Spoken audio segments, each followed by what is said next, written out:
Avant de signer ton prochain contrat, as-tu élevé ton âme vers Dieu?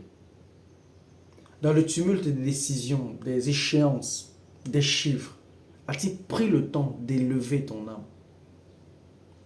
David dit dans Psaume 25, verset 1, vers toi, Éternel, j'élève mon âme. Mais cette phrase n'est pas une simple déclaration poétique, c'est un choix délibéré, un geste de foi radical, une posture intérieure qui change tout.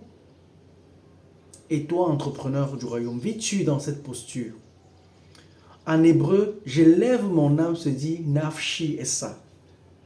Ce n'est pas une pensée passagère, c'est soulever tout son être, émotion, projet, crainte, ambition. Il est porté vers le ciel, vers Dieu. Cela commence avant toute décision stratégique. Tu veux lancer un produit, recruter, investir, alors élève ton âme.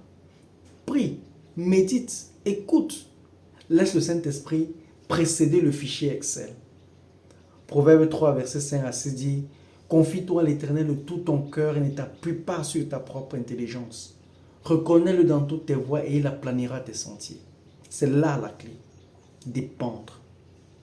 Tu traverses une crise, un échec, une menace concurrentielle. Ta première réaction ne doit pas être la panique, mais la présence. Souviens-toi, Daniel, face à la pression, a choisi l'adoration avant l'action.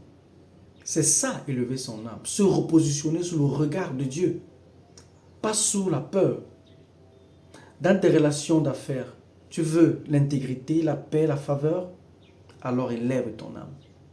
Parce qu'un cœur centré sur Dieu reflète l'amour de Dieu, même dans un contrat, une réunion ou une facture.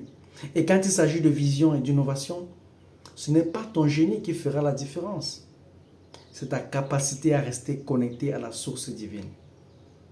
Jacques 1, 5 nous rappelle, si quelqu'un manque de sagesse, qu'il la demande à Dieu. Tu manques de visibilité, demande. Tu hésites, écoute. Tu doutes, repose-toi sur Dieu. Il y a de nombreux entrepreneurs qui ont fait cela avec consistance et aujourd'hui leur entreprise prospère. Alors je te pose la question. As-tu élevé ton âme aujourd'hui? Pas juste tes pensées ou ta prière du matin, mais ton être entier, ton agenda, tes décisions, tes ambitions, ton entreprise. Parce que ce verset, Psaume 25, verset 1, c'est le point de départ de chaque victoire du royaume. Cherche d'abord le royaume de Dieu et tout vous sera donné.